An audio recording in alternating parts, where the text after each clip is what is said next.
Are you avoiding contact with people? Your soul is asking for energetic protection. Have you been finding yourself increasingly drawn to solitude, canceling plans, or feeling exhausted after social interactions?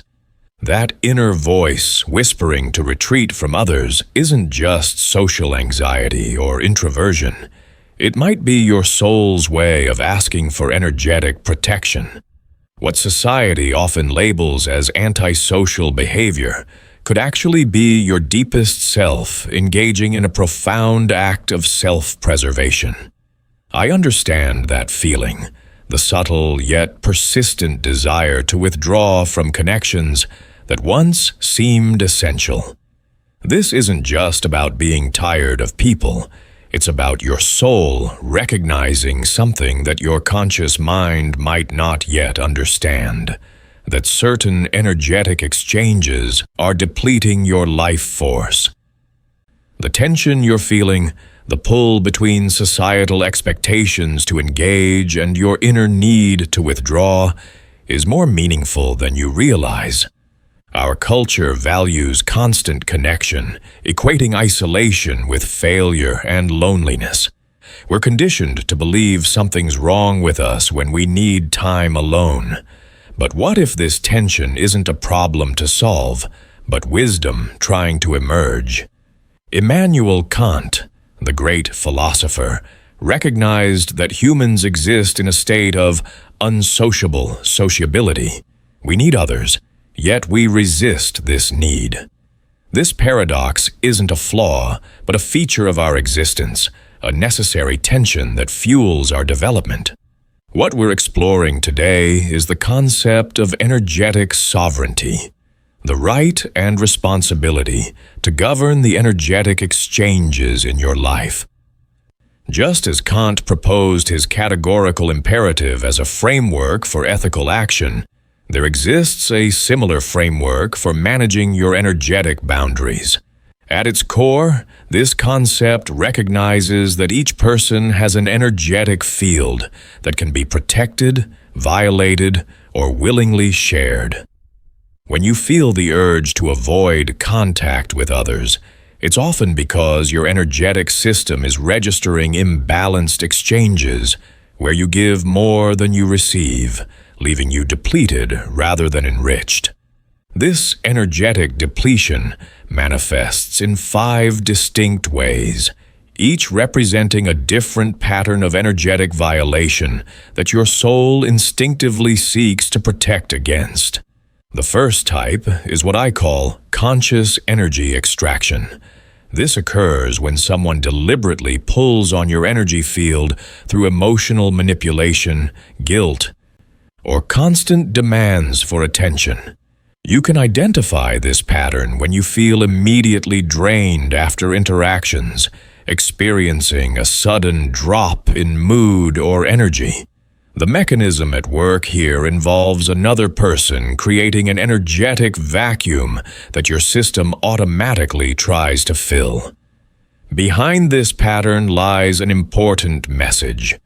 Your energy is finite and valuable, not an unlimited resource for others to consume.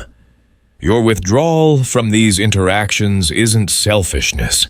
It's an act of self-preservation, aligned with Kant's principle that we must never treat ourselves merely as means to others' ends. The second type is unconscious energy entanglement. Unlike the first pattern, here the drain isn't intentional, but occurs through unhealthy attachment patterns where boundaries become blurred. You might notice this when you find yourself taking on others' emotions as if they were your own, or feeling responsible for solving their problems. The psychological mechanism involves empathic resonance without proper energetic boundaries. The wisdom here is profound. True connection requires both proximity and distance, what Kant might call respectful autonomy. Your soul's withdrawal reflects not a rejection of others, but a healthy recalibration of boundaries necessary for authentic relationship. The third pattern is collective energy contagion, where you absorb the prevailing energies of groups, crowds, or even society at large. In these situations, you may feel overwhelmed in public spaces, inexplicably anxious around certain groups, or drained by news and social media. The mechanism involves what psychologists call emotional contagion, our natural tendency to synchronize with surrounding emotional states. The deeper message is that you're permeable to collective fields and sometimes need to step back to discern which thoughts and feelings are truly your own. Kant's philosophy reminds us that autonomy, the ability to think for yourself, requires periodic withdrawal from the collective to hear your own voice.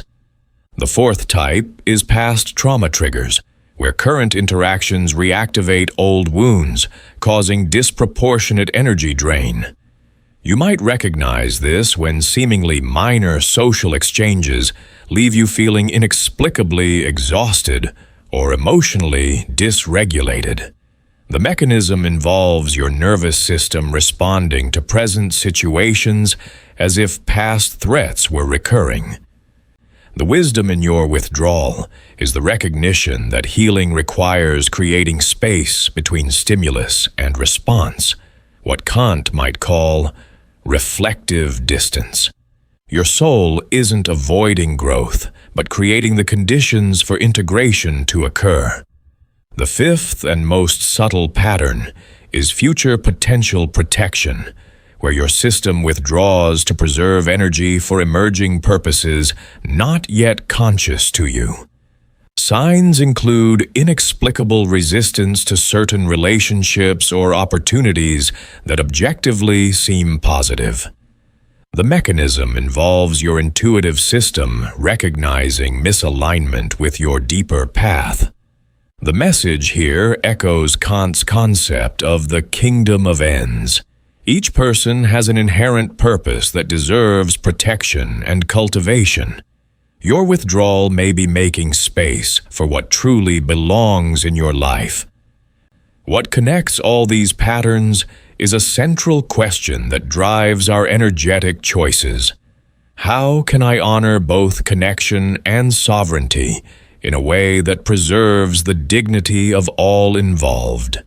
This question sits at the heart of both energetic protection and Kantian ethics. I want to pause here and invite you to share your experience in the comments. Which of these 5 patterns resonates most with your current situation? What relationships or environments have been most depleting for you recently? And how has your system been trying to protect itself? Share your insight by completing this sentence. I've been withdrawing from Badioa because I notice it affects my energy by... Okay, your experience might be exactly what someone else needs to hear to validate their own journey. Now let's explore practical ways to implement energetic protection without complete isolation. The key is not permanent withdrawal, but strategic boundaries that honor both your needs and your connections. Start by conducting an energy audit of your relationships and environments. Notice which exchanges leave you feeling expanded rather than contracted. Document these patterns without judgment, observing them as data about your unique energetic system. Next, implement what I call conscious containment, the practice of creating energetic boundaries through intention and visualization. Before social interactions, imagine your energy field as a permeable but distinct container that allows exchange without depletion. You can reinforce this boundary with breath, silently affirming, I remain sovereign within connection. This practice doesn't create rigid walls, but establishes conscious choice about energetic exchanges. The third step involves selective engagement, choosing when and how to interact based on energetic wisdom rather than obligation. This means learning to say no without explanation when necessary, and yes with clear time boundaries when appropriate. Kant's philosophy supports this approach through his emphasis on duty to self. We have an obligation to preserve our capacity for rational agency, which includes protecting our energetic resources. Create rituals for energetic clearing after interactions.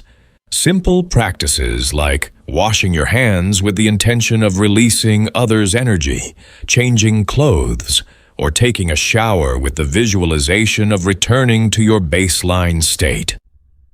These aren't just psychological techniques, but tangible ways of resetting your field. Finally, cultivate energetic reciprocity in all relationships, ensuring exchanges flow in both directions. This doesn't mean keeping score, but maintaining awareness of whether connections are predominantly one-way or mutually nourishing. When imbalance persists, it may be necessary to lovingly release connections that consistently deplete you. Here we encounter the central paradox in energetic protection. True sovereignty isn't achieved through complete isolation, but through conscious connection. The philosopher Kant recognized this when he described the unsociable sociability of humans, our simultaneous need for and resistance to social bonds. The highest form of protection isn't withdrawal, but discernment, knowing when to engage, how to maintain boundaries, and when to step back for restoration. This paradox points to a deeper truth. Energetic boundaries aren't walls, but membranes, designed for selective permeability rather than total isolation. When we avoid contact indiscriminately, we miss the growth that comes through healthy exchange.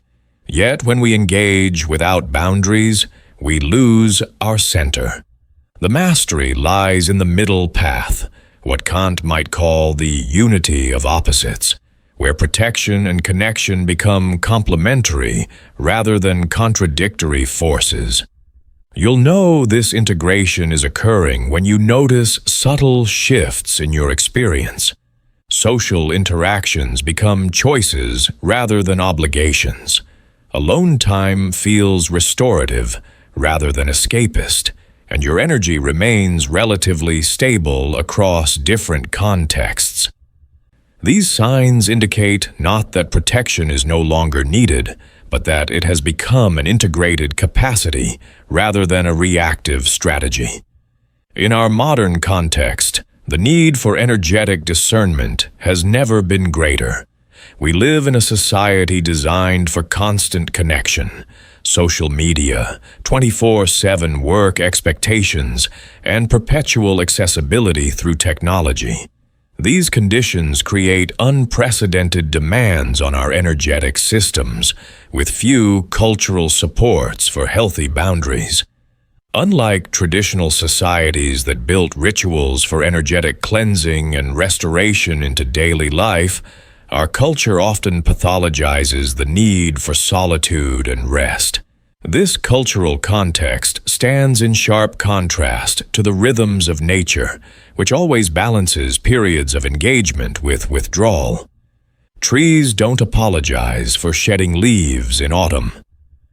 Animals don't question their need for hibernation. Only humans have been conditioned to override natural cycles of connection and solitude. As Kant observed in his Anthropology, modern society often creates artificial needs that conflict with our deeper nature, requiring us to develop what he called pragmatic approaches to navigating these contradictions. Ancient spiritual traditions across cultures recognized what modern society often forgets, that energetic hygiene is as essential as physical hygiene.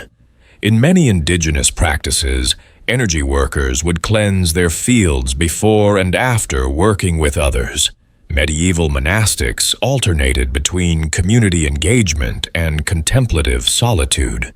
Eastern traditions developed elaborate systems for managing subtle energy through practices like Qigong and Pranayama.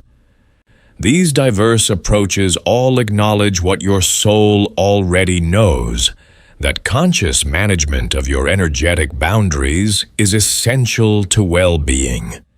If you've found value in this exploration of energetic protection, I invite you to join our community, where we continue this journey together. This conversation about energetic sovereignty is part of a larger exploration of conscious living that we pursue in each video. Subscribe to join fellow seekers who are learning to honor both connection and boundaries in their lives. Remember that this work isn't about perfection, but progress. Each step toward greater awareness creates ripples that affect all your relationships. Our community offers support without pressure, insights without dogma, and connection that respects sovereignty. Recent neuroscience research has begun to validate what energy workers have known for millennia, that humans are indeed sensitive to fields beyond the 5 conventional senses.